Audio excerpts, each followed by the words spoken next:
and welcome. This is Mary Ellen McGonagle with your weekly MEM Edge show. And of course, the show where we bring you where the action is in the broader markets. Certainly a lot taking place beneath the surface this week, so lots to cover. Let's get started sharing with you what we're going to be covering as usual. We'll take a look at the markets. Where did we end this week?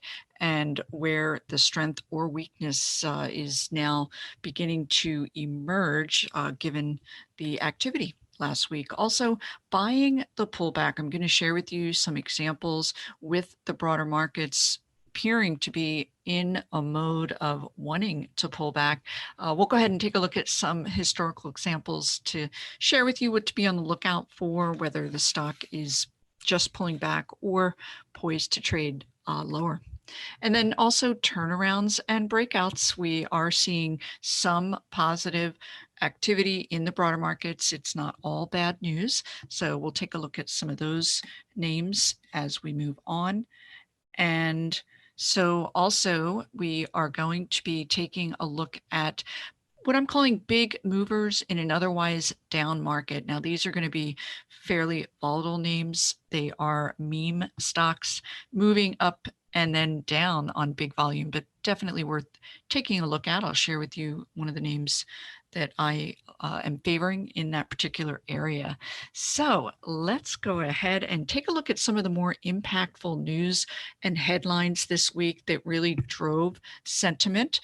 We did see today U.S. producer prices. They did rise more than expected. So that initially did bring out inflation fears. Of course, inflation currently is tracking much higher than the 2% level that the Fed has been touting as the level they're seeking. So we're closer to the 3%. So that's certainly a concern. Although we did get positive news on the COVID-19 front, where new cases were lower this week relative to last week. So the markets did certainly momentarily grasp on to that more positive news so that people can then move about more and, of course, spend more money. And then the Fed's beige book, this is where they release and they are on the lookout for economic growth.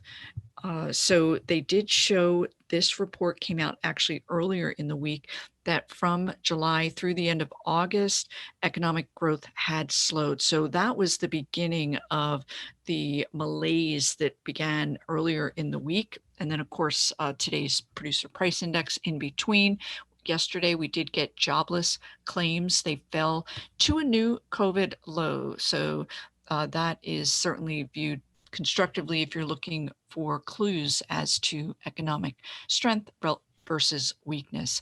Next week, we are going to have a fair amount of data that's going to be released. Consumer price index is coming out, industrial production, and then retail sales and consumer sentiment are all going to be reporting next week. And of course, a lot of this consumer related information will provide further clues as to the strength. Of course, 3/4 of GDP is consumer driven. So from here, let's go ahead and take a look at the S&P 500. We're looking at a daily price chart. We can see that as the week progressed, the markets did continue in a bit more of a weakening mode. As for those of you that watch this show regularly, you'll know that when the broader markets are trading certainly above this green 10-day simple moving average with positive momentum indicators, we are in a confirmed uptrend. So this week we did close below this pink line, this 21-day simple moving average. In turn, we did have the RSI dip below that 50 into negative territory. And then the stochastics are still above that 50, but certainly are heading potentially lower. So what we want to do from here is take a look at historical precedent. This has been a very bumpy year for the markets. We're in this unprecedented period trying to sort through a lot in the way of economic data. How will the Federal Reserve respond? So that uncertainty is being reflected here in the markets. And so we can see, again, it's been a tough year. We've had these other pullback periods throughout the year going back to the beginning. So a lot of dynamics that we are going to want to continue to pay close attention to, with this key 50-day simple moving average being what I call that line in the sand, where a break below that would certainly move our yellow flag to a red flag.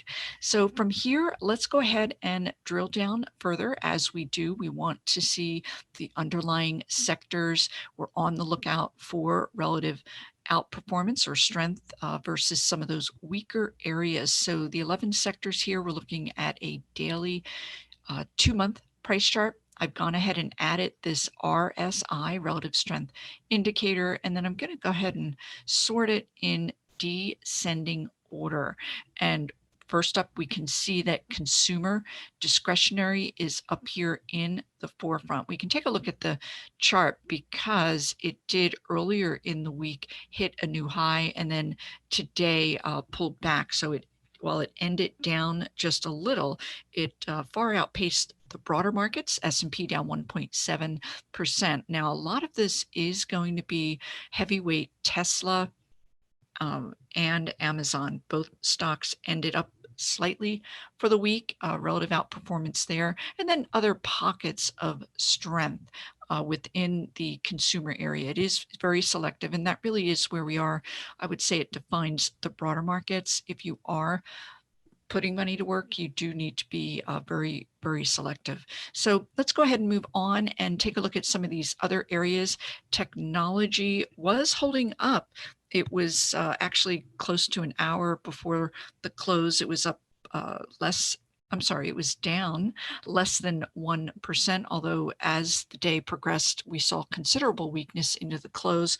So it did end in line with the S&P 500, and we can see that it is just holding support here at this 21-day simple moving average. And historically, that has been a really terrific area of support for technology. So we want to see if it can hold firm. Of course, we did get this late August period where technology did dip below and then recover, but these outside momentum indicators are going to be our clue. This dip here below that 21, your RSI did remain positive. And for this particular view, I do have the MACD. Your MACD still stayed up here above this net neutral zero. This type of action is what we are going to be really where it gets sloppy as far as breaking the 50, your outside momentum indicators turn negative and so forth. So keeping a close eye, that's going to be your key component here over the next week. If you haven't already, you can subscribe to my MEM Edge report, or actually take a trial. We have a special offer. And what I do during these periods of volatility, oftentimes in addition to that bi-weekly Sunday and Wednesday report, I will put out Monday, Tuesday, and Thursday, if needed, alerts as far as the broader markets and select stocks and industry groupings. So as we move on here, what I did want to from here point out is in these weaker areas down here on the right side, we can see financials, materials, energy, and industrials. And these, of course, are your cyclical economic recovery plays, and they are in the weakest quartile for the broader markets. Of course, any hint of slowdown will have these areas hitting the pause button. And just take a look here very quickly at energy, because we did have this period here 2 weeks ago where it looked very, very attractive as far as the momentum indicators turning positive and a potential move into energy. But that, of course, more recently has been stalling. So from here, let's take a look at some of the other underlying industry groups, ETFs, that I like to take a look at as far as software, semiconductors, and biotech, and so forth. So again, RSI is listed here in descending order. And then if we update that, we can take a quick look here at semiconductors. They actually had relatively a very good week, down only half of a percentage point, so that the semiconductor industry group is looking very constructive, whether it's relative or not, to as far as the broader markets. There's one sub-industry group this week that really helped push this group to a new high before fizzling. I will get into that with my MEM Edge report as I further research it, but kind of interesting dynamics taking place there. And then biotech's up here. Now, they did suffer this week, down, I want to say 2.5%, but biotechs by and large are finding support above this 10-day with outside momentum indicators being positive. Not an area that I am going to embrace here, but certainly constructive as it relates to the market's appetite, because to riskier stocks, that would be biotechs. But let's take a look as we move on, because some of these weaker areas, again, as far as being responsive to economic growth or weakness, small caps fall into that category, down almost 3% this week. So the prior rally that we were experiencing has now dipped into negative territory with a possible MACD negative crossover. So not something you want to see. Ideally, as the markets progress, we want to see participation expand, and this week's action is not pointing to that. And we can see industrials here breaking below the 50-day. This is the Dow Jones Industrial Average Index, breaking below that 50-day, and pretty big volume there. We can see that the outside momentum indicators are now negative, reminiscent of this late June period. Of course, throughout this period, buying on the dip has paid. So as we progress here, I'm going to share with you that buying on the pullback and what you can be on the lookout for. So let's go ahead. I am going to move on from here, because what I want to do is share with you one pullback example stock. We'll take a quick break. When I get back, we will go ahead and look further into that pullback concept. So first up here, I am showing you a chart of a small cap stock. This is I do still work with professional money managers. This stock was brought to my attention by them prior to this big gap. So in other words, it was on my radar already. The stock had this big gap up here in the beginning of August on earnings. It advanced 15% on that gap up. But subsequently, it did pull back. I'm going to share with you other examples as we move on. But the purpose here is identifying whether the stock is finding support, and then when you can enter that stock after that pullback. So with this particular stock, it did pull back to this upward trending 50-day simple moving average. And we can see historically, this is something else you want to be on the lookout for. Has the 50-day been an area of support? Yes. So we can see that it bounces in essence off of that 50-day. When the stock breaks back above these shorter term moving averages, and you can marry it with this upward trending RSI now in positive territory, we have a nice positive MACD crossover, and the stock is now ready to advance higher. It's gone up probably about 22% from this pullback period. So let's go ahead and take a brief break. When I get back, we'll uncover more on the pullback front as well as other areas. We'll be right back. Hi, this is Mary Ellen McGonagle, author of the MEM Edge report. In my bi-weekly report, I highlight top growth stocks as they enter buy zones, and I educate subscribers on why that stock is attractive both technically and fundamentally. In addition, you'll be alerted to when it's time to exit that stock based on negative technical action.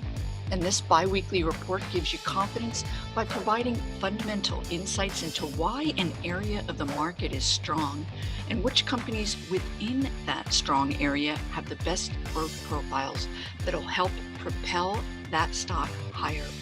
Subscribers to the MEM Edge report are benefiting from my expertise in uncovering top performing growth stocks. Subscribe now to take advantage of my special trial offer. And we are back.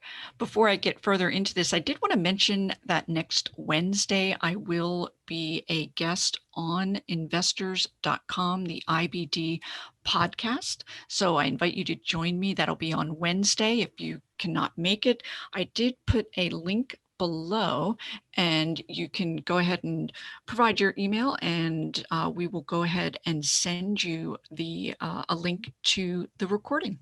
So wanted to put that out there.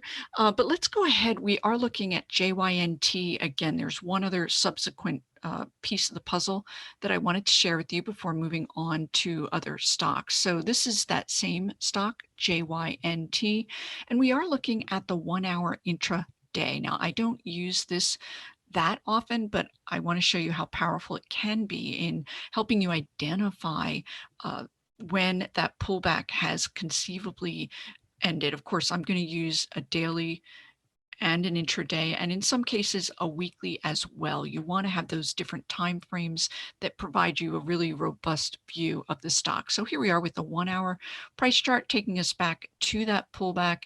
This is the gap up on earnings. And so what we are on the lookout for is this type of action in this late August period where the stock broke back above. In this case, I use a 5 and a 13-hour simple moving average. So when it breaks back above this simple moving average and you can marry it with your outside momentum indicators turning positive. So in other words, you now have two areas of constructive action that will give you a little bit more confidence as far as further upside. So from here, let's go ahead and take a look at a couple of other examples of stocks that have been really waiting for that pullback has paid off. So we are looking at Edwards Lifesciences. Those of you subscribers to my MEM Edge report, you will know this stock well. It's been quite a winner for us, but I want to take you back to a similar dynamic to JYNT, which is something you will see frequently. This is their release of their first quarter earnings. EW came out with wonderful earnings. In that response, the stock was, in this case, I believe, up about 15%. It went on to advance higher.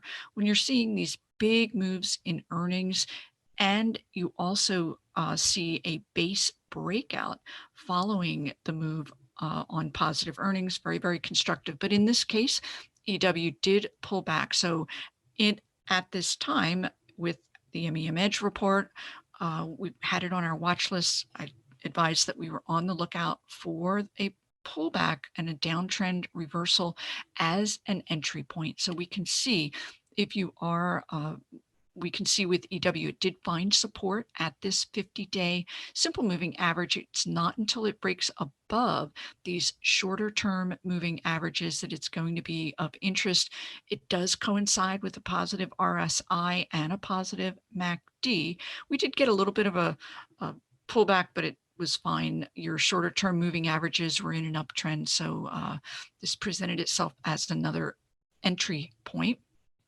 And we can see that the stock has continued to advance subsequent to that, with these smaller pullbacks to the 21 being buying opportunities. So let's take a look at another example. And some of these are going to be, of course, relevant because of what we are seeing in the broader market. So we can take a look at another MEM Edge report stock. And what I did want to point out to you with Boot Barn, a lot of stocks tend to, in my estimation, have what I call a personality, where they will pull back, dip, in this case, Boot Barn below the 50, advance, pull back, dip below the 50, advance. Now, will it always work that way? No, but it is something to note so that when it does dip below that 50, you're not as alarmed. Now, in this case, during this particular pullback, we are seeing other dynamics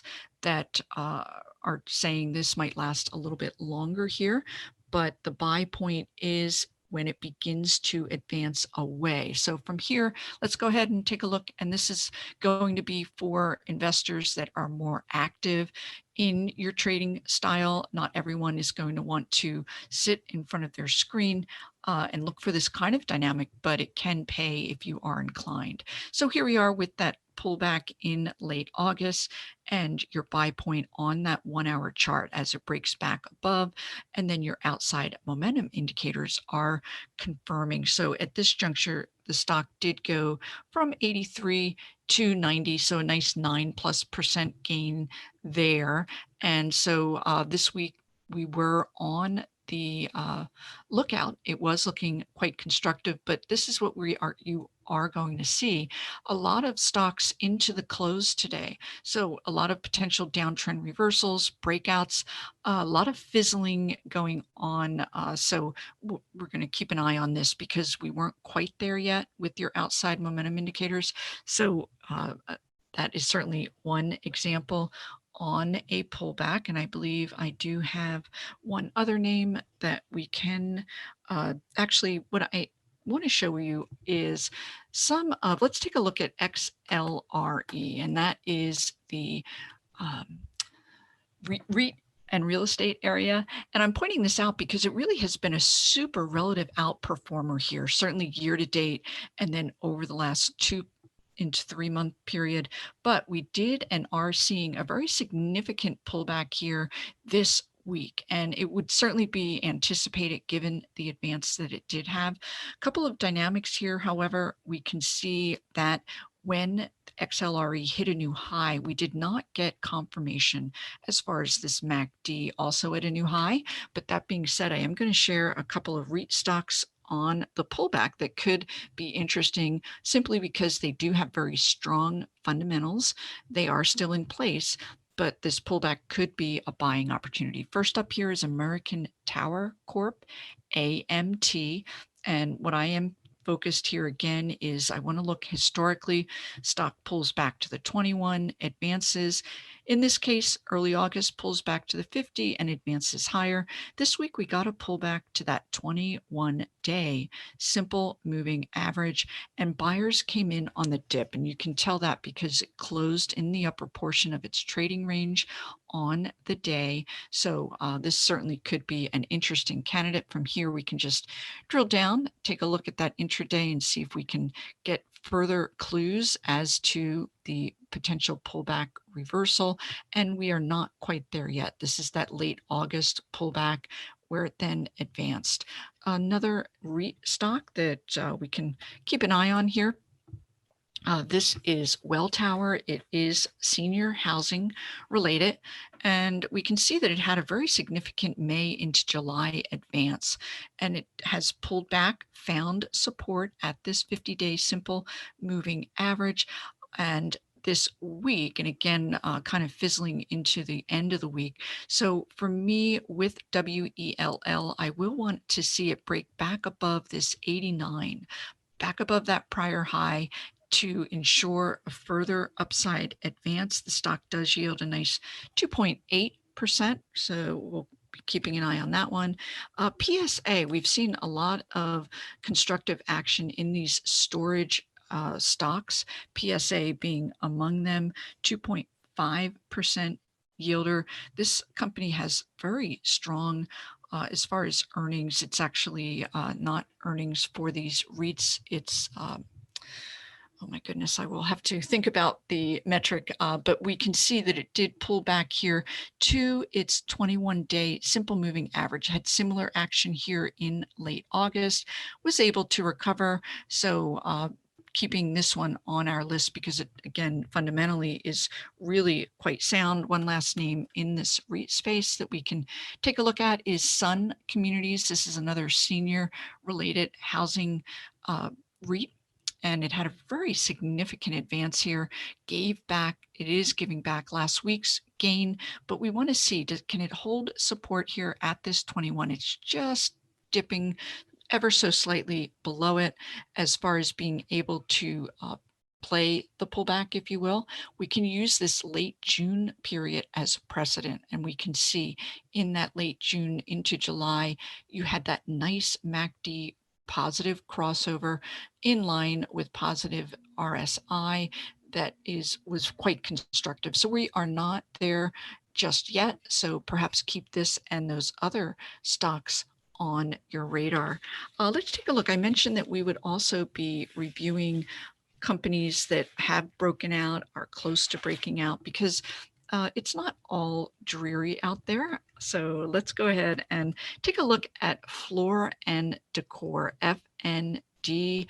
And this particular stock, let's see if it did retain that base breakout level, and it did. So I'm just going to take a minute here to mark this chart up. The company did receive a yesterday price target upgrade. Morgan Stanley now has a 125, which we are well above. I'm not well, we're at 127, but more importantly is that they did increase their price target. So the stock has subsequently had a base breakout, and we can see these outside momentum indicators. This is the RSI trending upward. And then we had earlier this MACD crossover indicating that this pullback has reversed into an uptrend. The company is really on a growth tear. Back here in the beginning of August, they reported huge 462% year-over-year earnings growth. And this past week, they opened 2 new stores. So that has analysts somewhat excited about the stock. So one to keep your eye on. Another company this week that announced earnings and had huge gap up in response, and that's Lululemon Athletica. Now, what is happening during the recent period of earnings is those companies, and we talked about this several weeks ago, that were weak, that pulled back going into the release of their earnings. If they provided any kind of positive results, they had response was really quite constructive. So we did get that base breakout, huge volume here. The stock was up another 1+% today in an otherwise very weak market. And then we are seeing this MACD black line up through the red down here from this area that's quite low, that ideally would give the stock much further as far as upside potential. And then your RSI up there in positive territory. And this is another where that intraday can be quite helpful as far as guiding your near-term action if you care to. But we can see here we are with that gap up.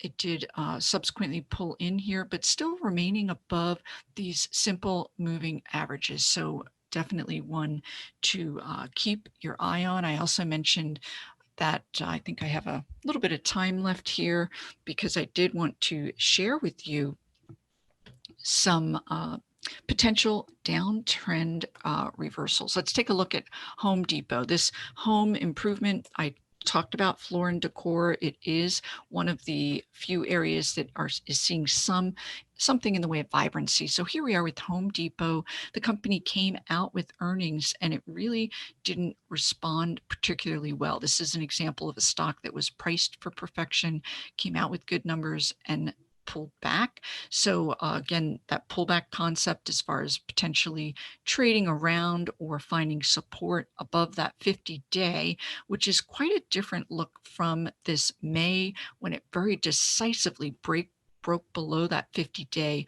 on very big volumes, and that foresaw future downside. So here we are, the stock is forming the right side of the base, poised to break out. So I am going to leave it at that. Again, that link down below to trial that MEM Edge report. We're in a bit of a treacherous period here, so you'll want to be really on top of what's going on, and go ahead and hit that like button if you like what you've seen today. Everyone, have a great weekend, and I will see you next Friday. Hey guys, Dave Keller here with StockCharts.com. Thanks so much for watching our video. If you enjoyed it, and we hope you did, hit the like button right below. Also, we have so much new content every day. Consider subscribing to the channel. Just hit the subscribe button in the video or right below.